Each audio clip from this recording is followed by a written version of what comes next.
जय Shri Ram. Income tax GST की दुनिया में आपका वेलकम है।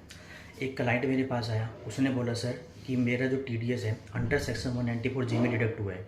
तो टीडीएस जो डिडक्ट होता है अंडर 194 जी, वो आपकी प्रोफेशनल फीस भी हो सकती है, कंसल्टेंसी फीस भी आपकी हो सकती है, कोई टेक्निकल सेंटर और कॉल सेंटर की फीस होती है उस पर डिडक्ट होता है, प्लस रॉयल्टी, इन सब पे टीडीएस डिडक्ट होता है।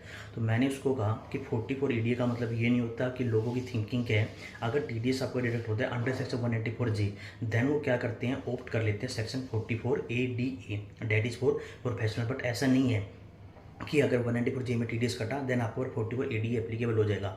First of all we need to check the condition that is specified under section 44 AA subsection 1।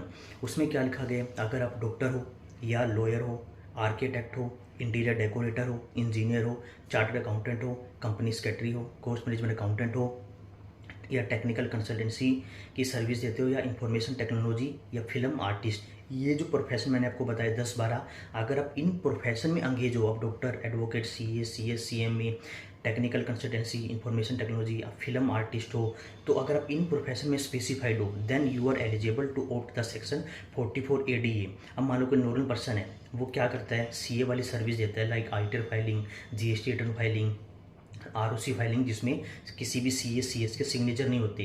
तो ये जो सर्विस है, कोई BCom, MCom या नॉर्मल कोई बंदा मिस्टर ABCD, वो ये सर्विस दे सकता है, but he is not eligible two of the section 44 ADA because he is not covered under the profession which is specified under section 44 AA subsection 1। क्यों? क्योंकि वो CS CMA कैटेगरी में नहीं आता, इसमें बड़े बड़े लोग प्रोफेशन को रखा गया है। अब CA कवर होगा, ये मतलब नहीं है कि CA जो सर्विस देता है, अगर वो सर्विस कोई नॉर्मल बंदा देगा जो कि CS CA में नहीं है तो वो इसमें कवर हो जाएगा, ऐसा नहीं है।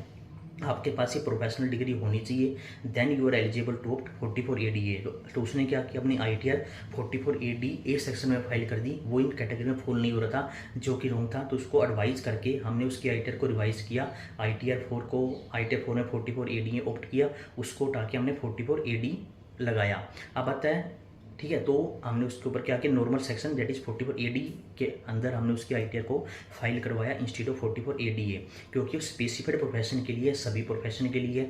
फर्स्ट पॉइंट ये था।